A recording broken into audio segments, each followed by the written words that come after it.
A mediados del año 72, el sacerdote Carlos Mujica celebra el matrimonio de José Luis Nel y Lucía Cullen.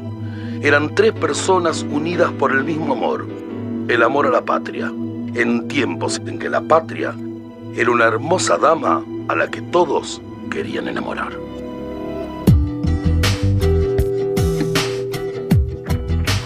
Solo se tiene en la vida mujer y luna de trigo, la navaja y una flor, y estos malditos caminos de polvo son mostradores y los borrachos de olvido. La noche un cántaro viejo donde beben los amigos. En el poncho de un arriero iba sudor y rocío, y en los labios de una puta el viento y un beso mío. Solo se tiene en la vida la muerte que uno se elija, tirado en algún camino, con un llanto o una risa. Solo se tiene en la vida. Esto no siempre fue así. Soja y solamente soja como ahora. Nos impusieron un modelo agrario de agricultura sin agricultores. Cavallo y el libre comercio fueron más implacables que los coroneles de Mitre. En 10 años, la tercera parte de la población rural emigró a los cinturones de pobreza urbana. Y todavía no hay un poeta que haya sido capaz de describir este genocidio silencioso, el dolor de tantísima gente. Este es Jorge Rulli. Tiene 67 años, militante ecologista. Hoy. Hace 47 años, allá por el 55, comenzaba su militancia política. Junto a Héctor Espina, fue uno de los fundadores de la Juventud Peronista primero y de las Fuerzas Armadas Peronistas después. Por aquella época, conoció a José Luis Nel. Yo me pregunto, ¿tendremos que ver el final de la vida rural en la Argentina? Esta es una larga historia. Una historia de traiciones y también de heroísmos.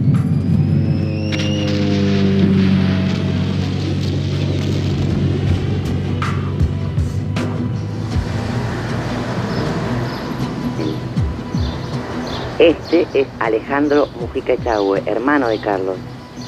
Ambos pertenecían a una familia patricia que poco tenía que ver con el peronismo. ¿Y acá fue donde pusieron la bomba, Carlos? Claro. Acá en esta salida. A la puerta, volaron, sí. La salida de servicio, ¿ahí? Claro. Ahí pusieron la bomba. Sí, pero seguían. ¿Por qué no suben? Carlos en el 55 acababa de entrar al seminario. Carlos entró tarde al seminario, grande.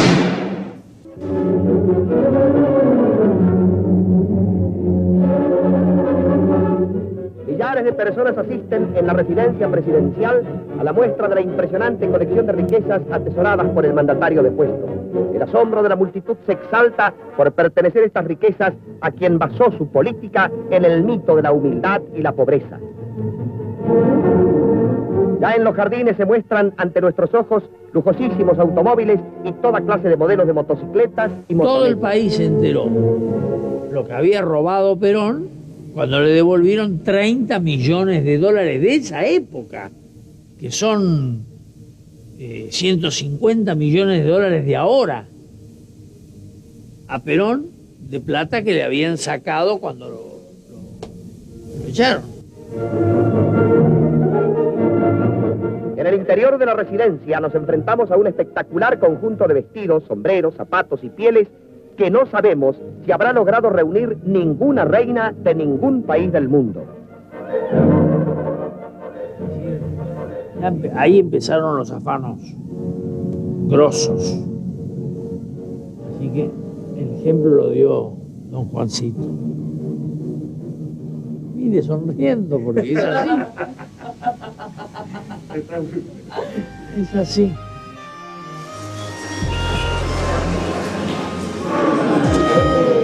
Luchábamos realmente por la libertad y la democracia, solo que la libertad y la democracia eran palabras que estaban contaminadas, de las que se habían apropiado precisamente los gorilas. O sea que nosotros prácticamente de libertad y democracia no hablábamos en absoluto. Reivindicábamos, sí, al pueblo, la lucha del pueblo, las conquistas del peronismo. No hay que olvidarse que fuimos una generación, a pesar de que yo no había sido peronista en mis épocas de estudiante, pero fuimos formados en una sociedad modelada por el peronismo y evidentemente no podía haber otro resultado que las generaciones que después se abocaron a lo que se abocaron, a la lucha por la liberación del país. Evidentemente fuimos las resultantes de una sociedad que se construyó como se construyó, a diferencia de lo que hoy sucede, ¿no es cierto? Por más de que yo personalmente no tenía una actividad peronista, ni siquiera era nacionalista así de los grupos que se autodenominaban nacionalistas, pero me manifesté siempre ajeno a todo eso, incluso a la UES, jamás concurrí a la UES. O sea que nos sorprenden los acontecimientos de ese golpe genocida del 55 y eso nos afecta grandemente. Yo vivo el bombardeo, veo un sinnúmero de cosas y eso nos afectó personalmente a todos. Fue algo indignante realmente, ¿no? Totalmente, ¿no? Transmitirlo hoy no creo que se pueda transmitir en la real dimensión que fue. Si haber vivido lo que fue el bombardeo de Plaza de Mayo y lo que sucedió inclusive desde Plaza de Mayo hasta Plaza Congreso, lo que sucedió en esos días, la virulencia y el odio que se manifestó contra el peronismo y contra el pueblo es algo que es muy difícil de transmitir. Y recuerdo que en él tenía una madre maravillosa, una verdadera militante de fierro, que creo que en su rostro tenía recuerdo de aquel bombardeo en Plaza de Mayo, cuando cayó Perón por primera vez. Seguramente que era una militante justicialista. El 16 de junio del 55, José Luis tenía 15 años. Ve llegar a su madre herida como consecuencia del bombardeo de la plaza.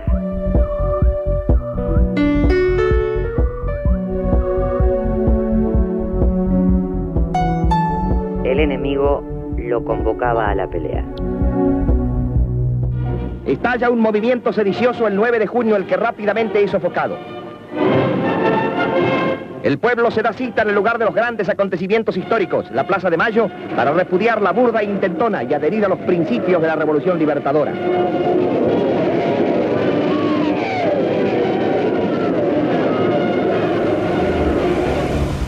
Era una época muy difícil porque regía el decreto 4161 que prohibía todo tipo de manifestación peronista y el uso de símbolos. Y penaba con cárcel el uso de símbolos, el cantar la marcha.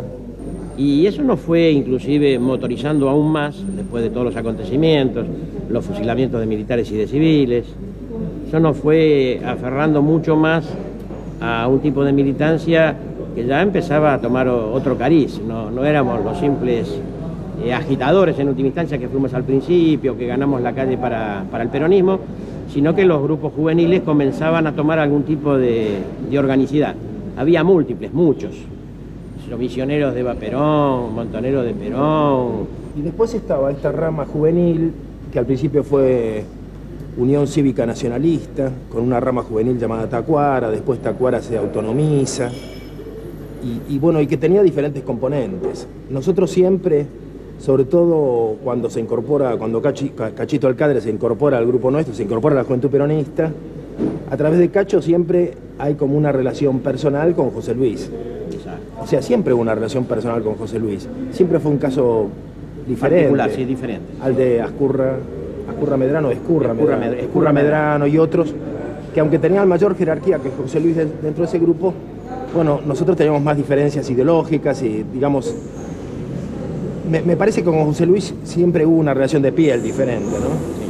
Sí. Ellos fueron sufriendo una transformación fueron mudando. Yo me recuerdo que en el principio nos enfrentábamos con ellos en el Instituto Histórico y tuvimos varias peleas callejeras donde los castigamos feos porque ellos gritaban San Martín Rosas Lonardi y nosotros gritábamos San Martín Rosas Perón. Entonces era el tercer sujeto que vivábamos el que nos provocaba el conflicto. Ellos fueron registrando después un cambio en el conocimiento, en la relación, no todos, algunos.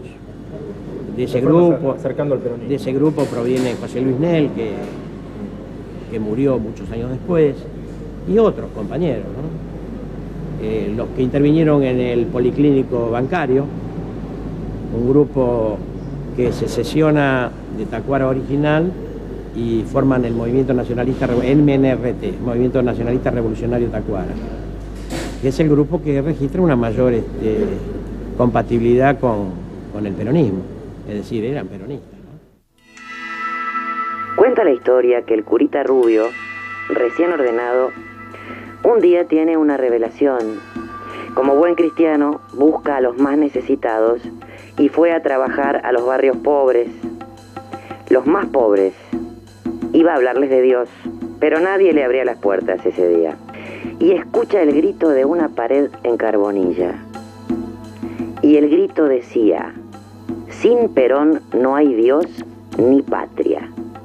Fuera cuervos. Fuera cuervos. Fuera cuervos. Si es cierto o no es cierto, para mí no tiene importancia. El hecho concreto es que este país, con el peronismo, ¿no? Y ahí voy a disentir con Carlos, se pudrió directamente. Pero también esto dio nacimiento a una técnica que era de provocación en el centro. Nosotros montábamos en diferentes esquinas una especie de trampa, con un cebo. El cebo era una foto de Perón, y esperábamos que alguien la rompiera. Y entonces los carmentábamos dándoles una paliza para que no se olvidaran nunca más y para que nunca volviera a hacerlo. Era increíble, pero cada 20 minutos o cada media hora caía uno, o menos, porque era muy grande el odio antiperonista y estaba lleno de gente decidida a manifestarse contra Perón y contra los negros. Y había una actitud muy racista, muy de apartheid, ¿no? ¿Qué hacen los negros en el centro? ¿No? Démosle una lección para que no vengan más. Incluso, bueno, yo vi una vez, de día, no estábamos todavía organizados, un borracho que gritó viva Perón, e inmediatamente un corrillo de gente, sobre todo de mujeres, ¿no? En la calle Corrientes. Se le fueron encima y lo molieron a palos, lo dejaron, no sé si cadáver, ¿no? Yo me alejé, pero la chusma gorila era muy fuerte, ¿no? Y estaba en todas partes. Yo creo que habría que explicar que el centro estaba totalmente ocupado por estas bandas paramilitares armadas por la Marina, fundamentalmente. Y después por la policía. Y por la policía. Cuando llega Frondizi, por la policía. Claro, pero él recordaba bien que la policía y la Marina, sobre todo Coordinación Federal, suboficiales retirados o personal en actividad de la Fuerza Armada integraban los grupos de Coordinación Federal, que en esa época estaban en el tercer piso en el departamento, todavía no se habían trasladado al otro edificio donde con el tiempo detonó una bomba. Pero además había muchos grupos civiles tipo ligas patrióticas de los años 30. O sea, niñitos bien armados. Yo me acuerdo que varias veces tuvimos que enfrentarnos y la desproporción era muy fuerte. Sí, los famosos CCR. Claro, nosotros, una organización similar. La gente con la que nosotros contábamos eran gente generalmente esmirriada, obreros, gente de marginales del centro, prostitutas, muchos lustrabotas. Y estos tipos tenían 1,90 con físicos de jugadores de rugby. Y me acuerdo de uno que lo tratábamos de parar y era casi imposible porque se abría paso, como se abre paso un rugby.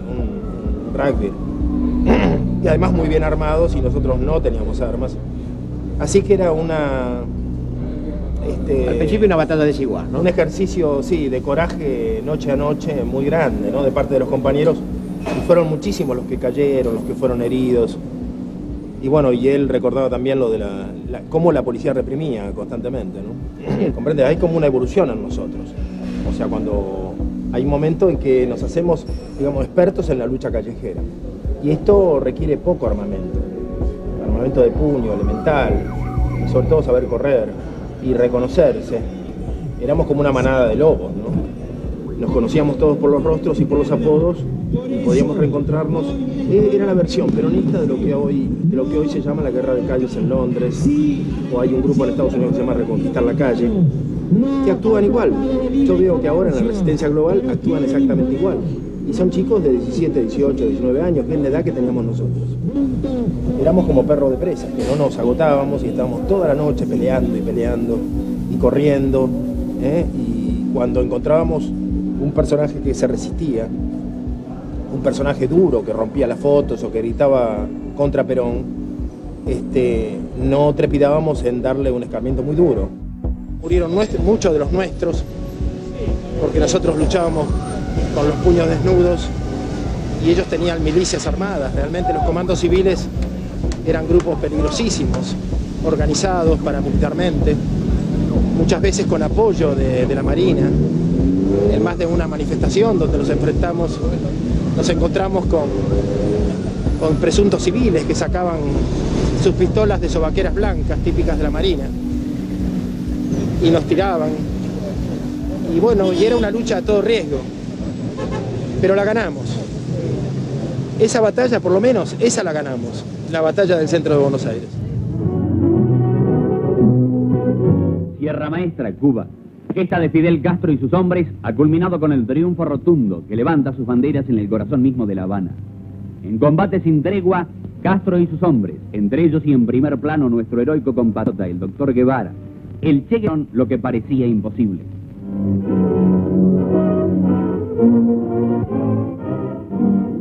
Y en su cuartel general, merced al valor de un hombre de la prensa filmada cubana, hablan con sobria elocuencia.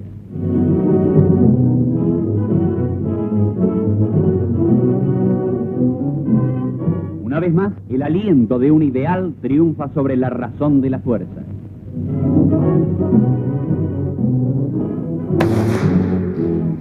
La victoria de Fidel Castro abre para el pueblo hermano de Cuba una ancha y luminosa esperanza de libertad. Nuestros votos, los votos de América, son porque esa libertad no se malogre nunca. Buenos Aires. La presencia de Fidel Castro ha dado ocasión al hombre de la calle para testimoniar su afecto y su admiración por el jefe de la revolución cubana. Fidel aún no había declarado el carácter marxista-leninista de la revolución. El gorilaje lo amaba porque comparaba a Batista con Perón. Mientras tanto, el gobierno de Frondizi encarcelaba sindicalistas y compañeros de juventud peronista que se resistían a la traición. Algunos de estos grupos ya habían asumido la violencia como única forma de lucha posible. Muchos estaban presos. José Luis trataba de liberarlos.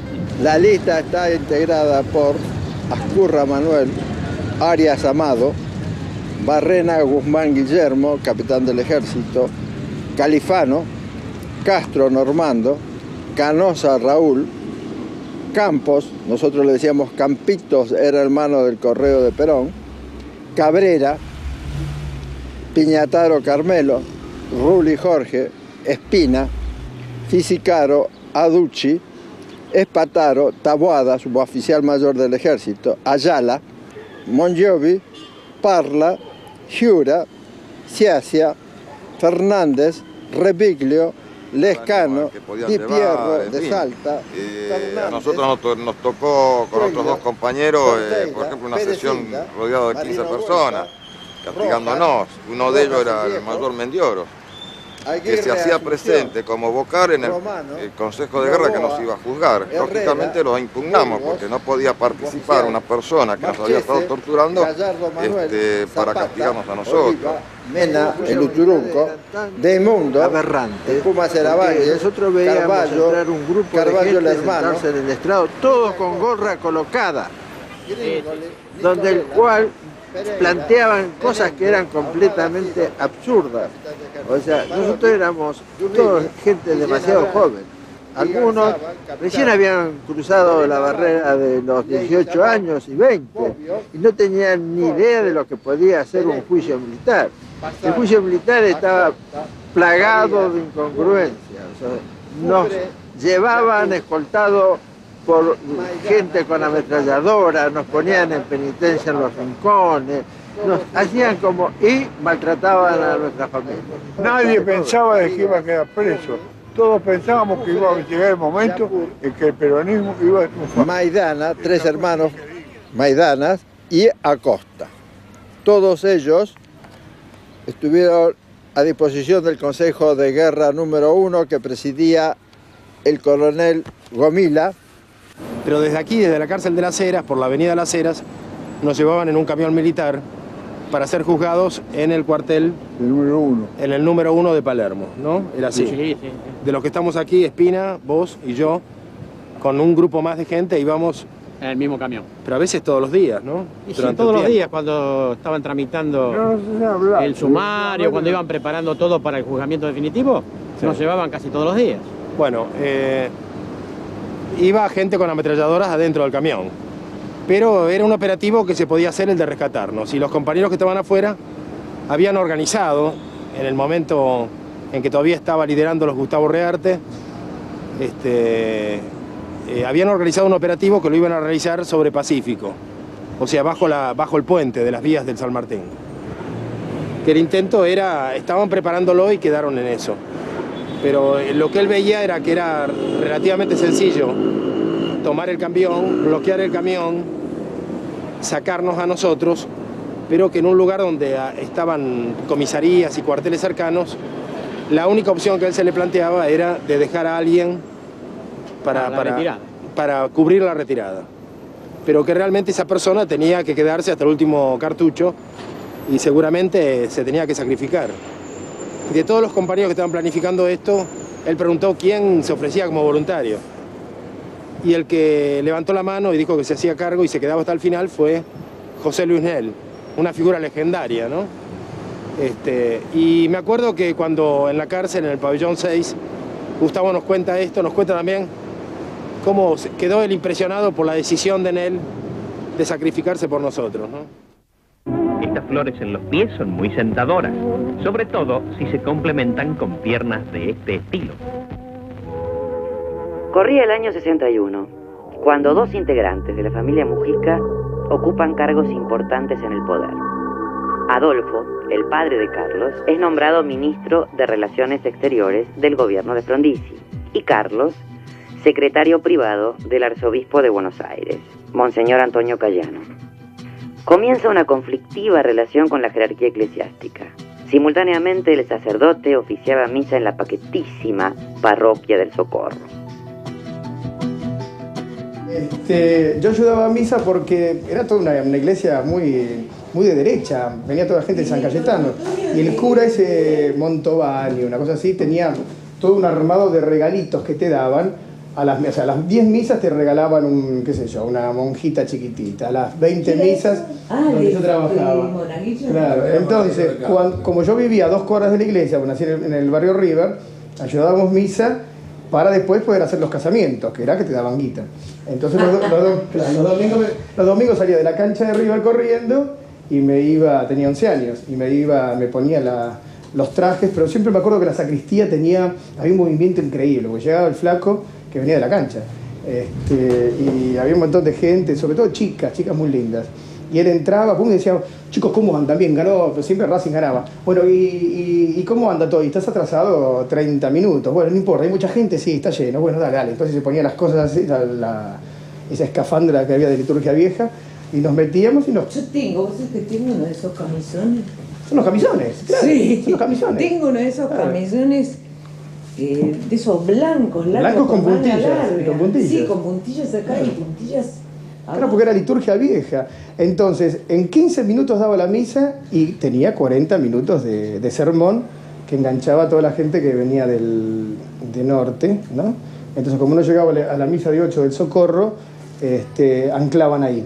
Y eso me lo cuenta mi viejo, me dice... De todas maneras, la duración de las misas tenía mucho que ver con lo que tenía que hacer posteriormente. Ah, claro, no. Y tenía que estar ¿de dónde venía? Me parece, por lo menos, en este caso, ¿de dónde venía? O sea, no, por ejemplo, teníamos que estar a las 8 en algún lugar, la misa empezaba a las 7:10, sí.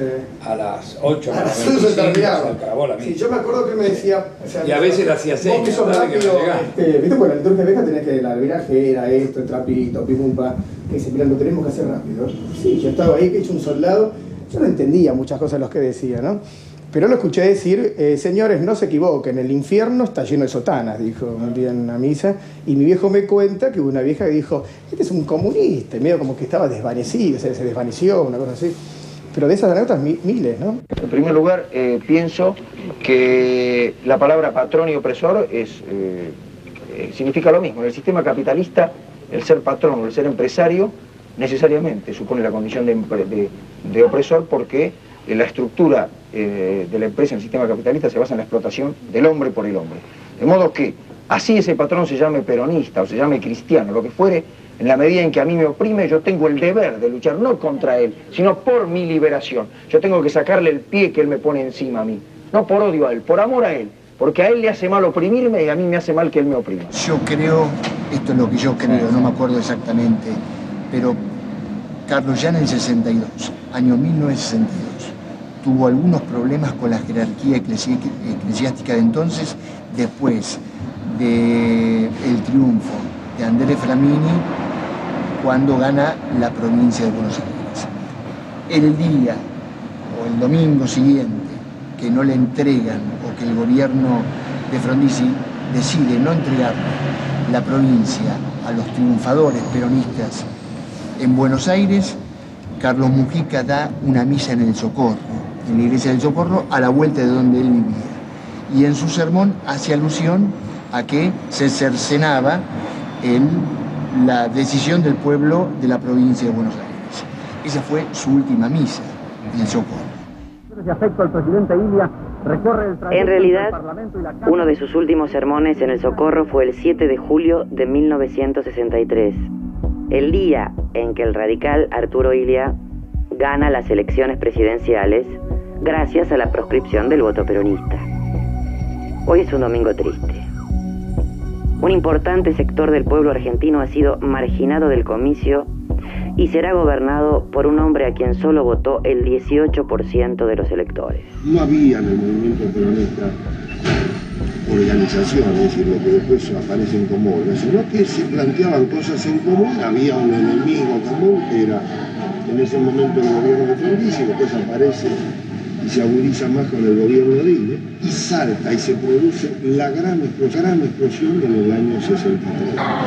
¿Por qué digo en el año 63? En el año 63 aparecen 3 episodios armados que muestran, en primer lugar, la violencia como eje en la lucha política argentina, y en segundo lugar, 3 estructuras que ya entran en el plano político-militar. Aparece el episodio del Policlínico Bancario, aparece la explosión de la calle Posadas y aparece el episodio de Salta del PGJ. Estos 3 episodios son los que en definitiva después irían conformando las distintas estructuras armadas o las distintas variantes de la lucha armada. Yo tenía un hermano que se llamaba... Este es Horacio Rossi. Tiene casi 70 años. La primera tacuara, una tacuara que era para... En el 63 formó parte del grupo Tacuara y participó con José Luis del asalto al Policlínico Bancario. Cuando ya decidimos y tomamos como posición, porque nos damos cuenta que no tenemos, nosotros creemos que no tenemos otra posibilidad de llegar al poder y de que Perón regrese al país, y no es a partir de la lucha armada. En esa época era muy importante lo que estaba pasando en Argelia y cómo Benvera estaba llevando adelante ese triunfo contra los franceses, prácticamente sin nada. Decimos, nosotros acá podemos hacer lo mismo. Gente nos sobra, las armas las tiene el enemigo, el dinero está en los bancos, en todas partes. Armemos esto. Un grupo de gente, un grupo de compañeros decidimos hacerlo. Y nos metimos en Tacuara. Bonfanti, Desmayé, Delía, qué sé yo. Un montón de gente se queda con la Tacuara tradicional. Y con una parte de fierro, porque no estaban todos los fierros en un solo lugar. Y nosotros nos quedamos con una parte bastante interesante de fierros. Y creamos lo que se llama el MNRT. Movimiento Nacionalista Revolución Atacuara. Y comenzamos a operar, comenzamos a accionar. Yo creo que no exagero que si no habremos hecho tener 50 o 60 operativos antes del policlínico, pero nos faltaba plata, faltaba financiación para eso. La hermana de uno de ellos que estaba estudiando medicina da la información de la plata que llega ahí. Nos causa gran interés porque sabemos que es una cantidad muy importante. Y la plata sale de un lugar extraño, sale de San Martín 52, no es el Banco Nación, es el Banco Central de la República Argentina. Cuando salía el dinero de San Martín 52, había un coche que lo estaba esperando y lo acompañaba la camioneta unas 20 o 30 cuadras. Después la pasaba y llegaba 10 o 15 cuadras antes, donde nosotros teníamos la ambulancia estacionada. Se alquila ambulancia. ¿Y aquí pidieron una ambulancia? Para trasladar a un enfermo a Santiago del Estero, qué sé yo. En un momento determinado se para, sube uno, se aprieta el conductor, se lo hace acostar en la camilla, Rivaric le da una inyección, no sé de qué, pero una inyección que lo deja dormido al hombre, lo cubrimos con la sábana, nos ponemos unos sacos de médico, yo conduzco la ambulancia, Nel viene al lado mío, Rivaric viene cuidando al enfermo. Y nos estacionamos 3 cuadras antes, por Gaona, 3 cuadras antes de llegar al policlínico. Nel estaba cumpliendo funciones como conscripto en la casa de gobierno. Se venía a la mañana, hacía una guardia determinada y se iba a la noche a su casa, en esa época, que era todo un privilegio. Pero además Nel estaba en 3er o 4er año de abogacía, creo, no sé lo que estaba estudiando. Estaba rindiendo examen. Entonces, para no quedarse dormido y poder estudiar anoche, tomó una pastillita que se llamaba Actemín. Llevaba 2 días sin dormir. Bueno, avanzamos, pongo la silla en avanzo, me mando de contramano, el que está en la puerta, que maneja una barrera, abre. Cuando ve una ambulancia, abre y entra. Después que nosotros entramos, un compañero va y lo aprieta. Lo ata, lo pone ahí acostado y maneja él ya la barrerita. Lo quemo. Llega la camioneta ahí, con el dinero se abren las puertas, baja la valija, se baja la mujer y a todo esto ya sale la custodia adentro. Dentro del policlínico, desparramado con toda la gente, en el primer edificio estaba Arbelos, Cafati y Roca.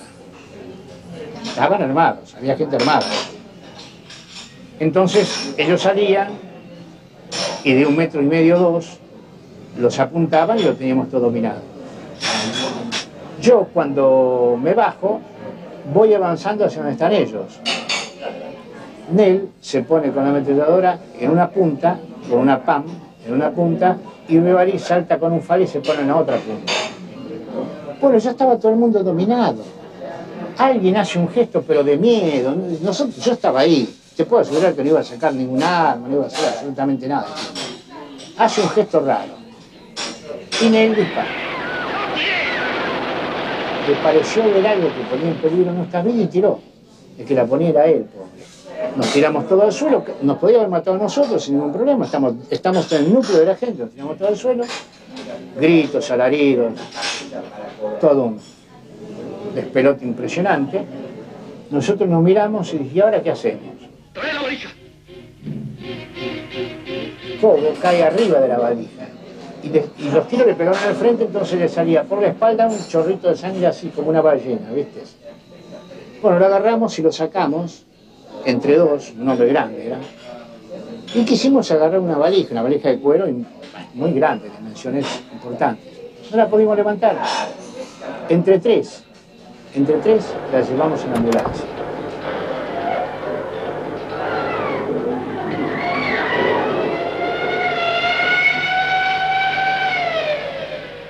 Cuando nos encontramos, Nel tenía un ataque que no lo podíamos parar al enano. Nosotros le decíamos el enano a Nel. Parar de los nervios, de la angustia, lloraba, una cosa impresionante. Nunca se repuso. Y bueno, dijimos, mira, es una guerra, van a morir muchos, cuidado de Dios. Es más, nosotros sabíamos que esto era grave, como todo lo que estamos ahí conocíamos toda la estructura, dijimos, bueno, está Menezes, está Coordinación Federal, el que quede herido nunca se repuso de esto. Carlos Mujica fue requerido para desempeñarse como capellán en el recién inaugurado Colegio Paulina Mallinckrodt en el sector YPF de la Villa de Retiro. El colegio dependía de las Hermanas de la Caridad y tenía su sede central en pleno barrio de La Recoleta. A ese colegio asistía Lucía Cullen. Yo haberla conocido a Lucía a través de Carlos Mujica. Esto no, ¿ya estamos grabando? Sí.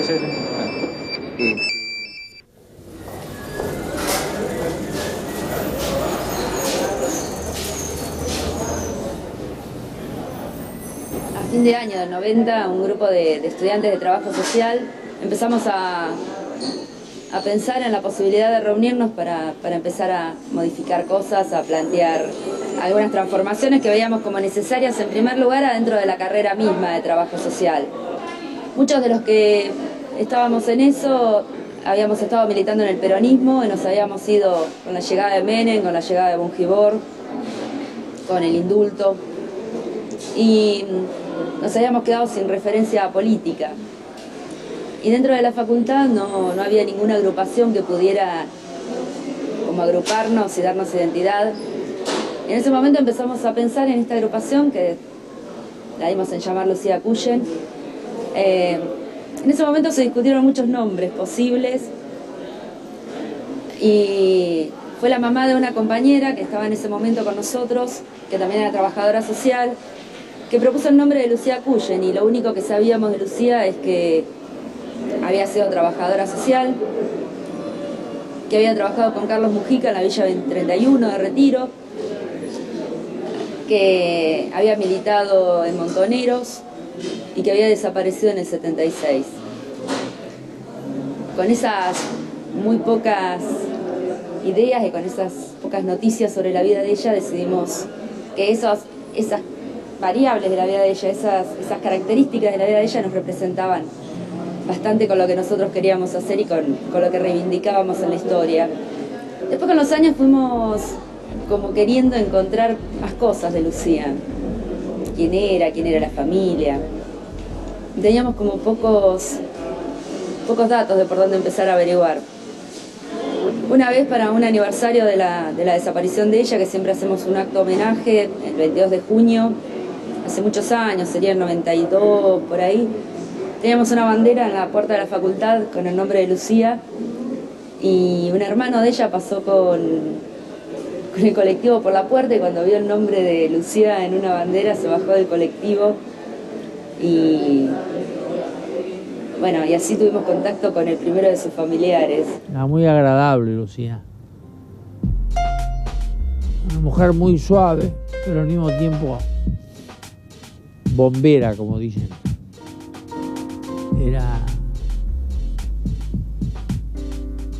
Era una buena persona, Lucía.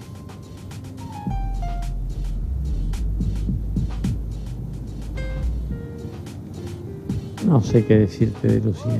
Y bueno, nos empezaron como a meter en cosas mucho más cotidianas de la vida de ella, de su militancia, de sus pasajes por diferentes espacios de la militancia. Lucía era, además de lo que te decía yo al comienzo, una mina de unos cojones pocas veces visto. Una mujer una chica, un enorme cariño, de una voluntad inquebrantable, de una militante social y política. Muchos se daban vuelta para mirarla cuando iba por la calle. Una muy linda mina, de una entrega como la que teníamos los jóvenes entonces.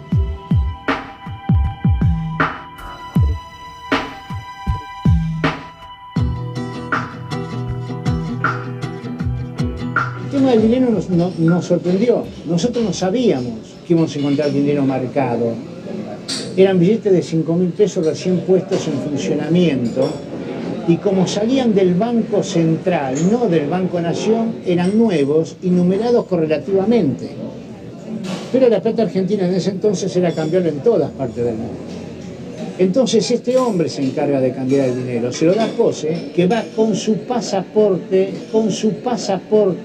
de integrante de la justicia argentina. Va a París porque nuestra plata se cambió en cualquier parte del mundo, mirá qué época. Pero como es un porteño vivo, nos pierde la viveza del porteño. A un billete lo dobla de un lado y de otro. Y allá no había maquinita para más, se contaba. Entonces se roba 2 billetes de 5.000 pesos. Y como es un porteño vivo, se va a un cabaret, creo que a Crazy Horse, no sé qué cabaret de París. Y se lleva la mejor puta que encuentra. Que paga con 5.000 pesos, por supuesto. Como sigue siendo un porteño vivo, la lleva a su propio hotel, donde está registrado con su nombre. Bueno, cuando la mujer va al banco, esta señorita que trabajaba en París va al banco, y el banco dice, ¿quién le dio esto? Fulano de tal. Y fui a tal hotel y es fulano. Por eso nosotros tenemos el problema en los 8 o 9 meses. Pero habían elegido un lugar más o menos adecuado para cambiar el dinero. Entonces, hay un seguimiento, hay una comunicación con la policía de aquí, del Interpol. Cuando llega Pose le detienen a la mujer y a la hija, y él, que estaba prófugo en ese momento, tiene que presentarse. Lo detiene a Pose, Pose nombra al juez, y el juez simplemente se siente y declara, porque hay gente que no necesita tortura, son gente que habla, que explica todo. Amigos que había introducido Ricardo, uno de los compañeros nuestros, eran de clases medias altas, y por supuesto que ante una presión de ese tipo por la policía, en lugar de mandar al abogado, dijo que iba a resistir, iba a presentarse y resistir una semana para que saliera la mujer en libertad. En ese momento la situación no era como que después fue en el proceso. Entonces se presenta y dice todo lo que sabe. Y ahí está, tal día entró, por ejemplo, el 21 de enero entraron 7.000 pesos. ¿Qué pasó? Ah, mira, asaltaron tal cosa.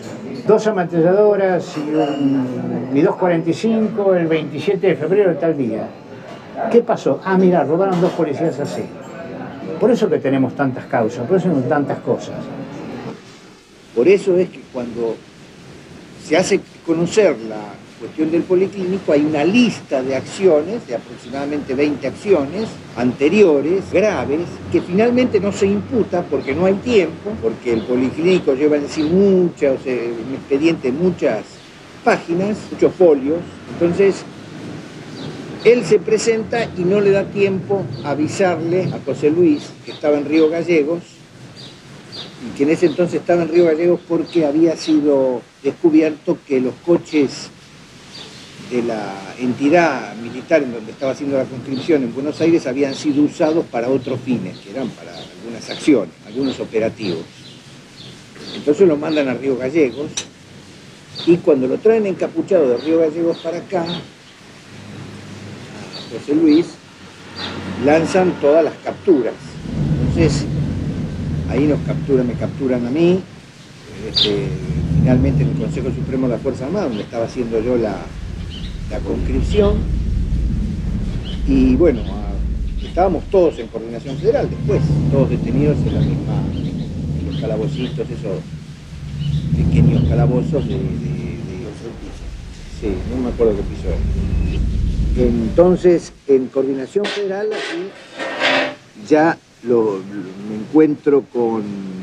Es gracioso porque estaba uno de los Lucia Puig, conocido, estaba de vigilante, y entonces le pedí a ese Lucia Puig, que yo lo conocía, al primo, me dejara la puerta abierta y pude ir a conversar con uno por uno, principalmente con José Luis Nel. Imaginá lo que era la seguridad. Entonces salí, fui con José Luis, le abrí la puerta a José Luis y le digo, ¿y qué pasó? Como una pequeña anécdota. Nosotros conversamos con José Luis porque estábamos en el pabellón de planta baja de castigados, de Devoto, y conversábamos por la canilla. La canilla, el sistema de las canillas, tiene los mismos caños comunes, entonces uno pone la boca y habla, y pone la oreja y escucha. Él me dio la idea de que se sentía derrotado. Y entonces que había dicho, me dice, mira, acá tenemos que considerarnos prisioneros del régimen. Pareciera que acá el compañero hace un cierto reproche a los idealistas. Yo pienso que los únicos que han cambiado el mundo han sido los idealistas. El más grande de todos los idealistas ha sido Jesucristo, que soñó que un día los hombres todos íbamos a dejar de ser pecadores, y dio la vida por eso. Yo creo que el que no es idealista es un cadáver viviente. Yo es hasta el día de hoy que creo que fue un error declararse culpables y decir que eran prisioneros del régimen. Yo no me declaré nunca culpable de nada. Por lo que no fui prisionero del régimen, sino que salí... Estabas en cana por casualidad. Claro. Una vez nos llevaban a declarar a José Luis, a mí y a... pasábamos en Coordinación Federal.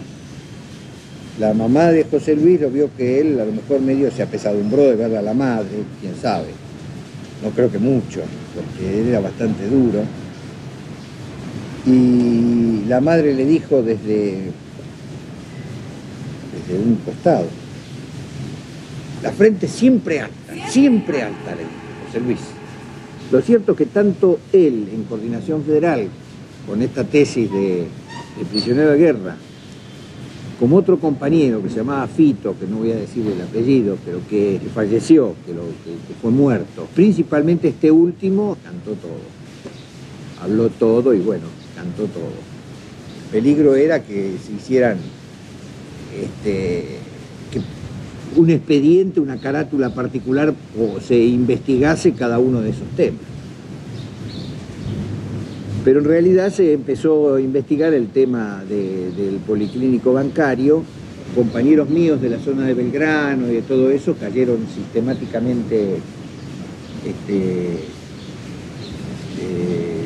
sistemáticamente, 6, 7 veces seguidas. Ya era una cosa imposible vivir bajo el nombre de Tacual.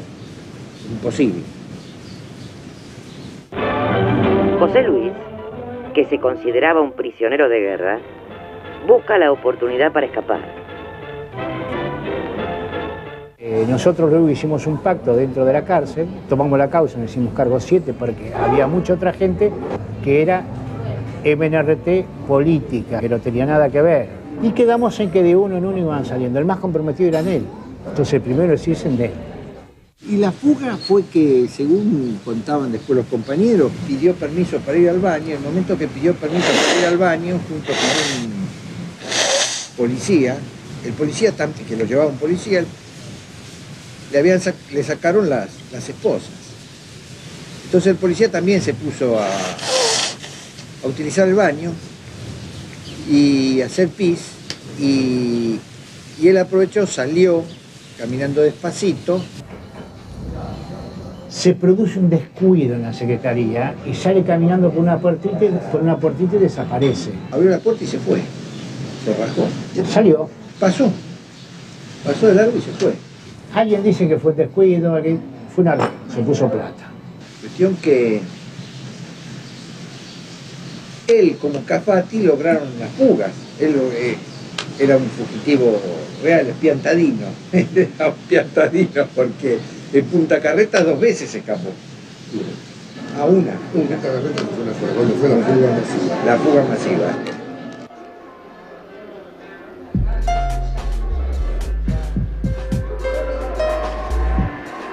Otra cosita, perdón.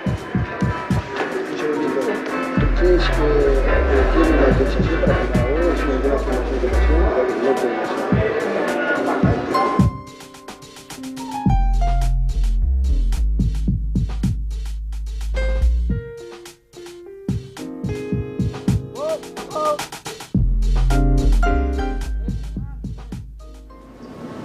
Hace 37 años crucé este mismo Río de la Plata rumbo a Montevideo.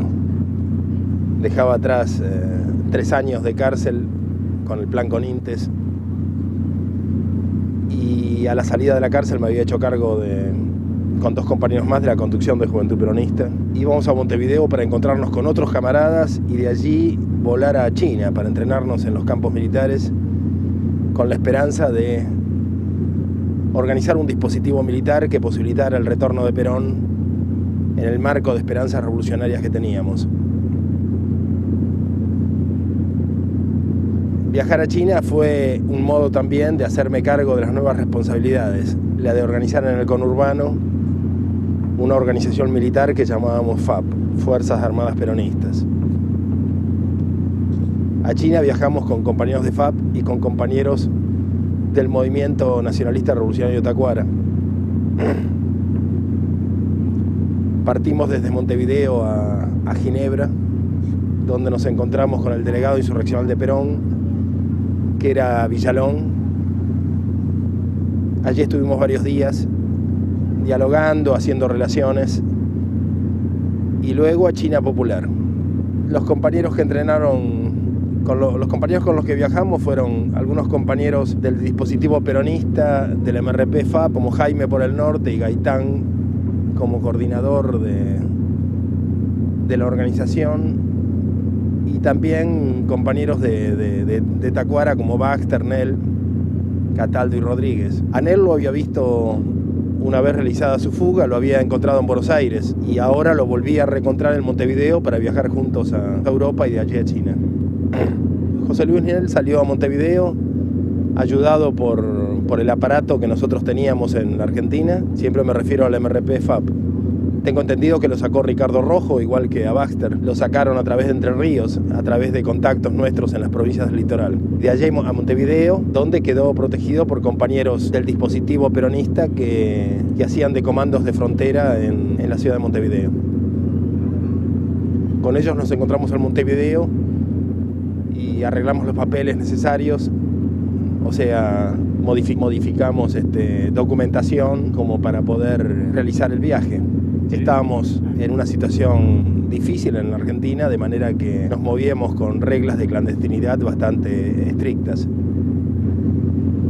Estuvimos en lugares recónditos de China donde habían levantado las vías del ferrocarril para fabricar pistolas artesanales, donde las bombas todavía para enseñanza de los chicos se hacían con alfarería. Recorrimos comunas rurales donde una parte del territorio se había dejado como era antiguamente, para testimonio y para conocimiento de las nuevas generaciones. Y el resto del territorio estaba convertido en un inmenso jardín hortícola. Y en cada una de estas comunas había un museo muy impresionante de andrajos y herramientas antiguas que usaban los parientes de aquellos con los que teníamos ocasión de conversar. O sea, era un museo de la propia historia personal de la gente con la que hablábamos. China era un país impresionante.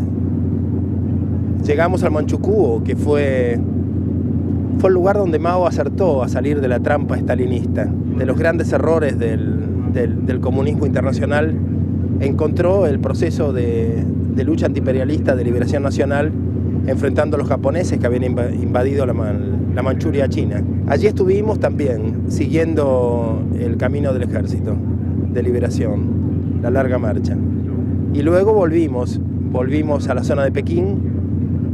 Nos incorporamos a la Academia para Cadetes Extranjeros del Ejército Popular de Liberación. Recibíamos entrenamiento teórico y práctico.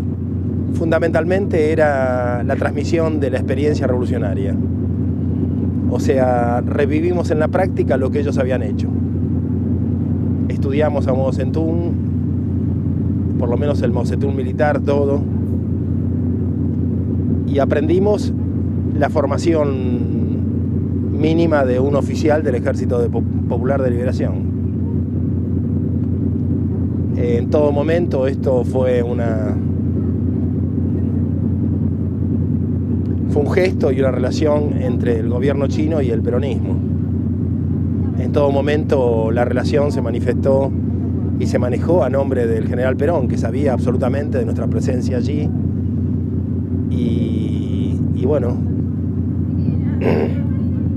y yo creo que los chinos estaban conscientes de que estaban transmitiendo su experiencia a un gobierno que se daba por sentado, a un gobierno del exilio, de hecho, que era el gobierno de Perón, que era la presencia de Perón en Madrid y que era una fuerza política que se preparaba para retornar al poder en la Argentina.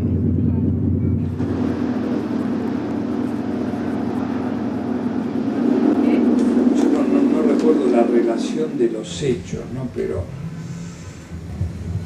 yo cuando Carlos era cura ya Lucía trabajaba con él cuando empezó Ya estaba trabajando con él cuando empieza la parte de la villa, todo eso. Pero no en los campamentos misionarios. Sí, pero yo no conozco eso. Eso no conozco. En el año 66, me puedo equivocar por un año, pero en el año 66, yo ya te contaba, muy amigo de Carlos Mujica, me invita a ir al Chaco santafesino. Allí trabajó durante muchos años una empresa inglesa que devastó el Chaco y había hombres y también mujeres que trabajaban de hacheros. Carlos entonces decía que todos los que estudiábamos o los que éramos compañeros del peronismo teníamos que conocer a fondo lo que era ser un laburante del interior de nuestro país y de aquellos que trabajaban en condiciones, yo te diría que casi infrahumanas. Y allí terminé, en el Chaco santafesino, con muchos amigos, en un lugar donde había una iglesita, una iglesia muy chiquita, donde había no sacerdotes, sino hermanos de una congregación que se llamaba Hermanos de Jesús. Y ahí iba Carlos Mujica por lo menos una vez al año, un mes, a hacer retiros espirituales, a orar mucho y a achar y estar cerca de ese sector de trabajadores argentinos. Ahí yo fui con muchos amigos a también hacer esta experiencia vital. Por ese entonces era además asesor del Colegio del Nacional Buenos Aires, donde él conoció a Firmenich, a Valmedina y a muchos muchachos, muchos jóvenes que comenzaban a andar desde el nacionalismo por el sector del peronismo. Yo pienso lo siguiente, que hay dos modos de comulgar con el humilde y con el pobre. Uno de ellos, radical, diría yo, que es asumir directamente la condición de la clase trabajadora, y realmente yo admiro a aquellos que lo han hecho, ¿no es cierto? Sacerdotes, por ejemplo, sacerdotes obreros o otros estudiantes que incluso entran a trabajar en una fábrica para vivir ellos mismos todos los sufrimientos que sufre en carne propia la clase trabajadora. Pero pienso que los que no tienen el coraje o la valentía de hacer eso, los que no lo tenemos, por lo menos tenemos que tener el intento de, por un profundo amor a nuestro pueblo, que no se debe traducir en un amor así, diría yo, lírico, paradisíaco, de pensar que en una mitificación, no, realmente asumir a nuestro pueblo con todas sus miserias y sus grandezas, sus pecados y sus virtudes, pero asumir su lucha. Entonces, en la medida que yo asumo esa lucha con él, por amor, me voy haciendo pueblo con él. Y creo que eso lo pueden hacer perfectamente. Acá, padre. Y lo hacen.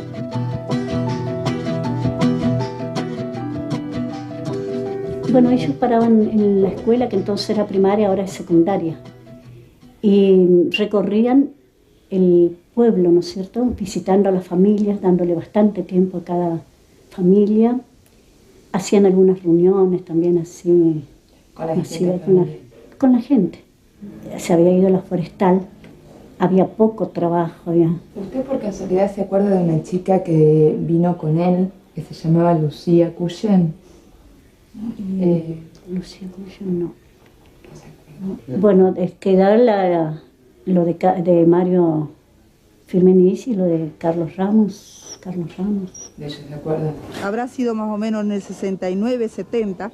Ellos vinieron acá y este lugar, a donde estamos ahora nosotros acá, no era escuela. Era un edificio que había dejado la forestal de ese entonces y el arzobispado de Reconquista le pidió permiso para que recibieran a los misioneros. Con esos misioneros vino Firmenich.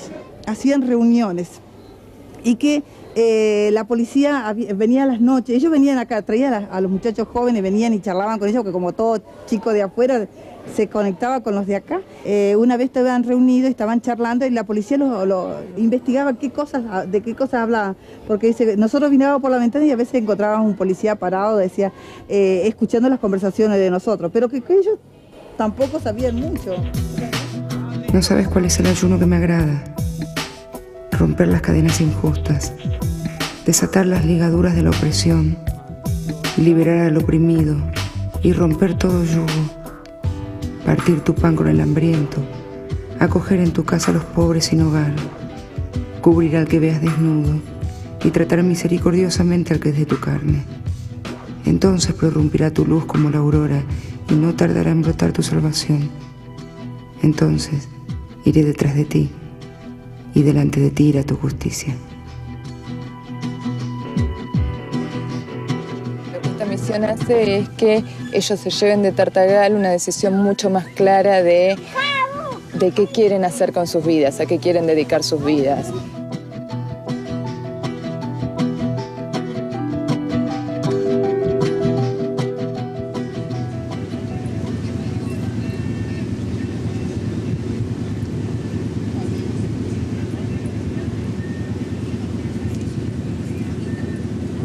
José Luis Nel, Joe Baxter y otros integrantes del antiguo Tacuara retornan de China y se instalan en Montevideo con la idea de emplazar una base de operaciones que les permitiera trabajar sobre la Argentina. Me parece que había enormes diferencias entre Baxter y Nel. Baxter era un personaje brillante, típicamente argentino, con una cultura muy universal. Y siempre lo semejé un poco al Gordo Cook, ¿no? Cuando joven, quizá, en el sentido de que era una enorme inteligencia impresionante, ¿no? Pero no era un operativo, como mucha gente cree. Él no había participado en lo del policlínico, él se ve enganchado en eso porque como que asume el liderazgo. Pero era un liderazgo consentido por los otros, pero sin mucha... La impresión que nos daba a nosotros en esa larga convivencia con ellos fue que había diferencias entre el grupo operativo, del cual era líder natural José Luis, y Baxter, pero era como un rol concedido, ¿no? Que era el político, el diplomático, el lenguaraz del grupo, ¿no? ¿Acá nomás? Hola. Ah, por las cosas debe ser. ¿Ah? Hasta luego. No, está bien, en Europa es exactamente igual, ¿eh? Claro. En cambio, José Luis jugaba un rol de hombre callado, de observador, y el sentido común, el respaldo, pero también la estrategia, ¿no? Perdón, para el puerto, maestro. Graciosa, no sé. Agarra al final, pasando aquel edificio rojo. Sí. Agarra toda hasta el final. ¿Por la izquierda o para la derecha? Para la derecha. Cuando yo lo conozco más a José Luis, en los años posteriores, me doy cuenta que era un hombre que era un militante que daba para otras cosas, ¿no? Y que tenía en desarrollo otras capacidades, quizás similares a las de Baxter, con mucha más coherencia personal de su conducta, de su compromiso personal, de su capacidad de arriesgarse, en lo cual el gordo Baxter fallaba, era un poco incoherente, debe haber sido un gran orador, un gran productor de ideas, muy impresionante, pero le faltaban otras cosas que José Luis sí tenía, ¿no? Y que fue desarrollando con los años José Luis. En Montevideo descubren que se está gestando la que luego sería una de las organizaciones revolucionarias más gloriosas de Latinoamérica, los Tupa, los Tupamaros.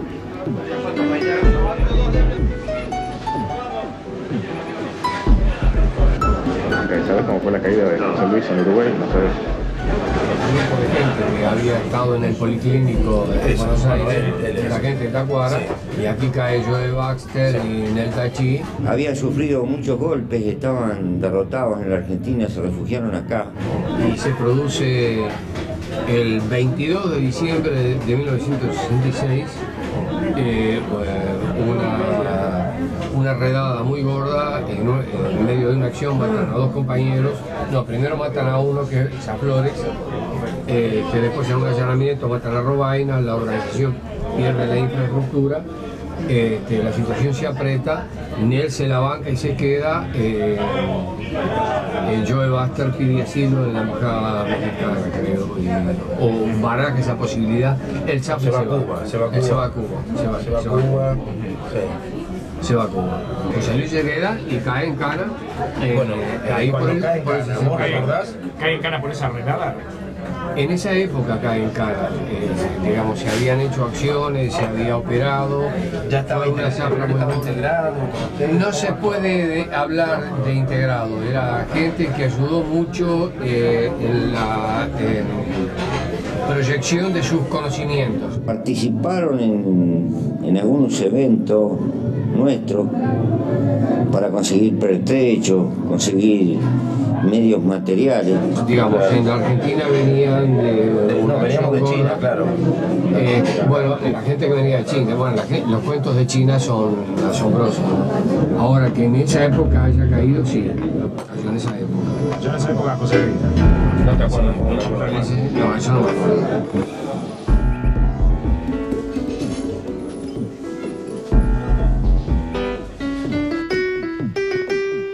¿Qué tal, amigos de Telenoche? Montevideo recibe hoy al Carnaval y lo hace como siempre, inaugurando su gran desfile oficial por la avenida 18 de Julio. A pesar de que los carnavales montevideanos ya no son los de hace algunas decenas de años, hay algunos rasgos típicos que se mantienen. Bueno, esta historia comienza en 1966. La Argentina vive la dictadura de Onganía, una dictadura que se hizo internacionalmente conocida por la Noche de los Bastones Largos. Contaba con el respaldo de cierta parte del sindicalismo peronista, esa parte de la burocracia que nosotros más despreciábamos. Y por otra parte, bueno, el resto del peronismo enfrenta a la dictadura. Nosotros iniciamos un proceso de lucha armada que implicaba desarmes, organización de una infraestructura. Éramos FAP en ese momento, Fuerzas Armadas Peronistas. El Che estaba en Bolivia y había un contexto internacional que nos alentaba a tener la esperanza de provocar un proceso revolucionario a partir de los pequeños grupos de combatientes que éramos en ese momento. En los carnavales del año 67, en un traslado de armas que estoy haciendo a raíz de la sorpresiva caída de un compañero. Estoy limpiando las casas de ese compañero y soy detenido. Después de un tiroteo, caigo herido en la zona de Matanza. Inmediatamente me llevan a la policía de la provincia de Buenos Aires, comisaría de Ramos Mejía, y allí me sacan para la tortura. Soy picaneado. La tortura me provoca un paro renal, me dejan de funcionar los riñones y paso por diferentes comisarías donde no acepto comida, mi organismo no acepta comida ni líquidos y entro rápidamente en un estado de incipiente coma. El juez que estaba a cargo de la causa que se había montado, en un momento dado, apremiado por mis abogados defensores, decide trasladarme a este hospital, al hospital italiano. Cuando entro aquí ya estoy moribundo, ya perdí el conocimiento y me consideraban en estado de coma. Paso directamente a terapia intensiva, me hacen algunas operaciones de urgencia y luego, cuando salgo del momento más grave, me trasladan al riñón artificial. Mientras tanto, los compañeros y mi familia vivieron dolorosamente estos momentos porque la policía en reiteradas circunstancias intentó trasladarme y la convicción era que si la policía lograba sacarme de aquí y llevarme a la cárcel de Villa Devoto, el juez iba a dejar estar, o sea que perdíamos la oportunidad de salvarme. Así que los compañeros montaron guardias que se turnaban constantemente. Había gente en las salas de espera, aparte de mi familia. Y las organizaciones, en especial las de Juventud Peronista, se pusieron de acuerdo para cubrir los diferentes horarios y mantener una guardia y tener alertados a los abogados ante cualquier peligro de traslado o de agresión. Porque muchas veces me vi sometido también a provocaciones. Había policías que si no había alguien en el cuarto, entraban y me amenazaban. Es decir, quiero explicar por qué tanto odio, ¿no? Algunas de las armas que teníamos habían sido arrebatadas a policías que estaban heridos. Uno había sufrido una terrible golpiza en una cancha de fútbol. El arma pasó de la barra brava creo que era de Newell's o de Lugano, pasó a una organización de Juventud Peronista. La Juventud Peronista la pasó al destacamento que le correspondía dentro de FAP, y del destacamento llegó a mí. Como yo estaba tan quemado, consideré que la podía usar, la hice mi arma personal. Bueno, por supuesto, después descubrieron el origen de esta como de otras armas, eran todas arrebatadas a policías. De manera que había mucho odio. Y a mí concretamente me acusaban de haber herido a un guardia de la montada, haberlo desarmado. Entonces la policía buscaba cualquier oportunidad para dañarme, y bueno, yo estaba en un estado muy especial. El mal funcionamiento del riñón me provocaba situaciones sufría delirios concretamente, de pesadillas. Todavía recuerdo muy dolorosamente las pesadillas producidas por la autointoxicación, ¿no? El problema de la violencia y de la lucha armada es que uno no es juzgado por sus ideas, sino por las acciones que comete. Y en este caso, más allá de que vivíamos una dictadura militar y que lo mío era legítimo, la inculpación de ser un terrorista era muy grave. Y lo que queríamos era reponer una figura política y un discurso político y las ideas que en todo caso me habían llevado a esa lucha. Y una de las personas que más se esforzó, junto con los abogados, por permitirme recobrar esta figura política fue Carlos Mujica, que era uno de los dirigentes del movimiento de los sacerdotes para el tercer mundo, y que él personalmente urdió una serie y participó ante el juez dando testimonio de las reuniones que habría tenido conmigo y justificando una serie de movimientos y de días y de horarios y de cosas que me permitieron al fin salir de toda esta situación con un sobrecimiento. Y que para todos nosotros fue muy sorprendente, porque él era un sacerdote y no era muy común en ese momento esta capacidad de involucrarse en una situación tan connotada con la violencia y con el terrorismo como la que yo estaba sufriendo. El otro tema que está emparentado con este drama y que lo transformó en tragedia fue la muerte del Che. La muerte del Che se da en simultáneo con esta situación mía. En octubre del 67 se conoce la noticia que nos afecta personalmente, nos afectó muchísimo a todos, me afectó a mí, pero sobre todo afectó a mi compañera, Beatriz Fortunato, que era una dirigente de Juventud Peronista y que recibió tan mal la noticia, tan en lo personal, que hizo un proceso de esquizofrenia, de delirios del cual nunca se recobró, ¿no? Supongo que no quiso recobrarse. La muerte del Che terminó una etapa en que habíamos aceptado a veces sin mayores discusiones ciertos métodos y ciertas propuestas que marcaron el eje de esos años. Yo recuerdo siempre una visita que me hizo Carlos Mujica. Venía acompañado por Lucía Cullen, que era una niña todavía. Y él, para mi sorpresa, vestía sotana. En realidad nunca vestía sotana.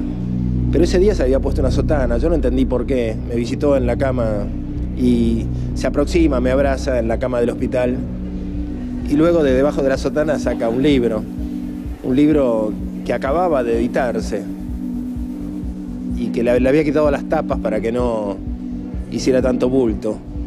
Y este libro que él me traía como algo terriblemente peligroso y terriblemente importante, y que también lo era para mí en ese momento, era un libro de Regis Debray, Revolución en la Revolución. Un libro que hoy ninguno de nosotros leería, que se lo han comido los ratones de la historia, sin lugar a dudas, pero que en ese momento consideramos que era muy importante, que resumía el paradigma que nos había conducido a tantos reiterados fracasos, ¿no? En cuanto al problema del Che Guevara, yo pienso que en el tribunal se va a poder esclarecer eso. Usted sabe que hay muchos Che Guevara en Latinoamérica, de que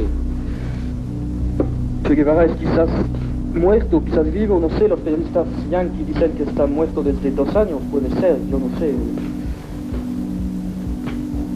Se ha deplorado su muerte muchas veces. Creo que le toca al Che Guevara cuando quiere reaparecer, si está vivo, le toca decidirlo, ¿no? Mercenarios, aventureros, extranjeros, que llegaron a reclutar y a comprar a ciertos bolivianos para convencerles de que ellos primero debían servir a Castro o a Cuba aventurera y no a su pueblo y a esta patria que se llama Bolivia.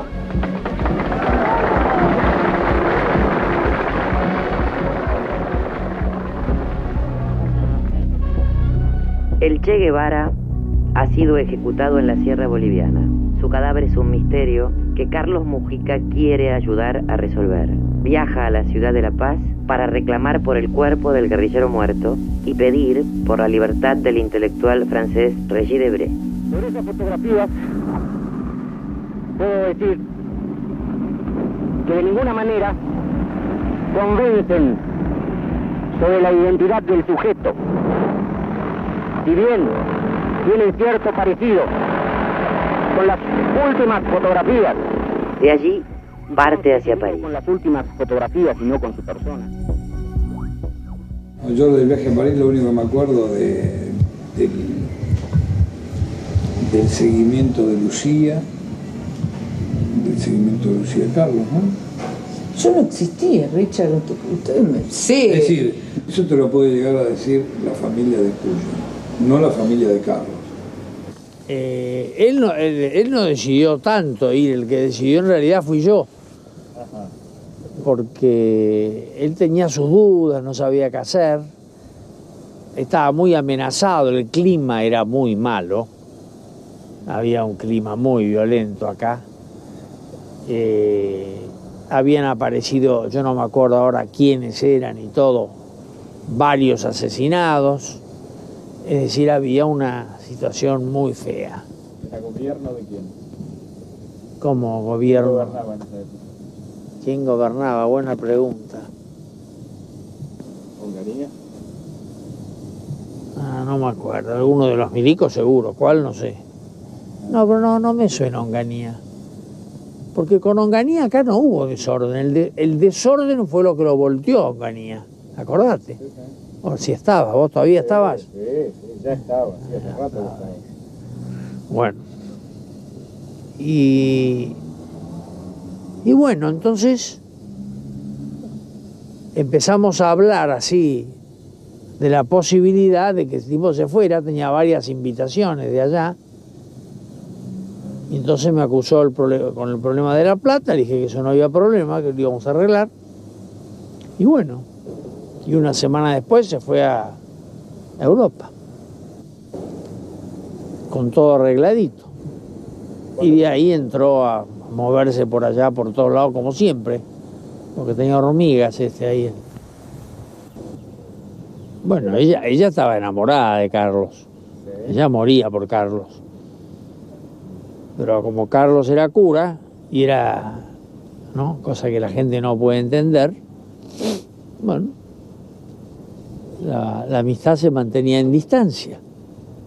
Es decir, ahí no hubo prosperidad de la clásica que siempre están buscando a todo hoy en día.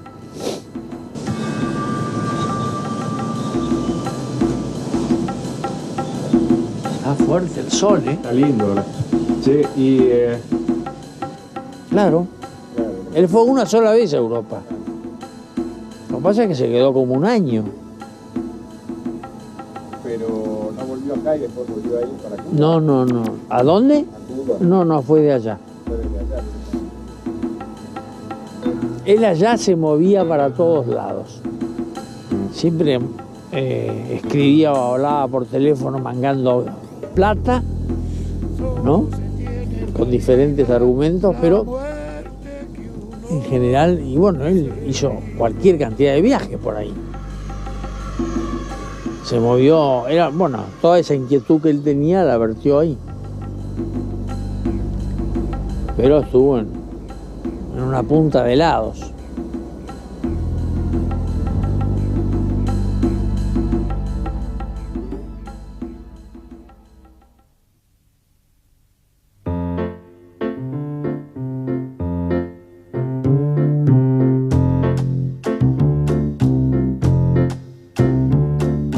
Ese curita rubio, el de la polera negra, el que en los ojos lleva pedacitos de cielo, el que trajo a París en sus gastadas suelas la tierra de las villas y los barrios obreros.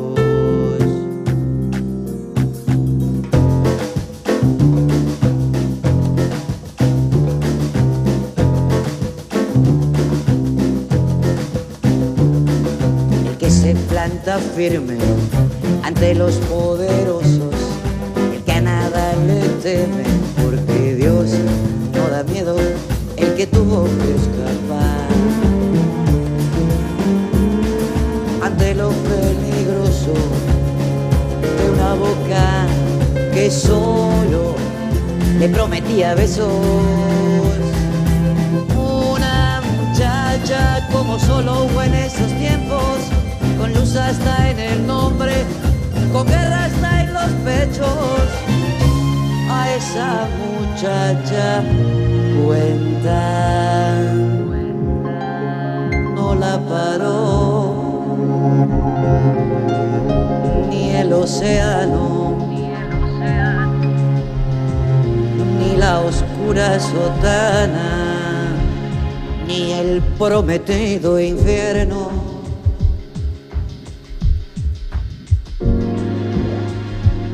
Sabrá Dios de las cosas que entre sí se dijeron, que piedras de las manos a los dos les cayeron. Sabrá Nuestra Señora lo que se prometieron.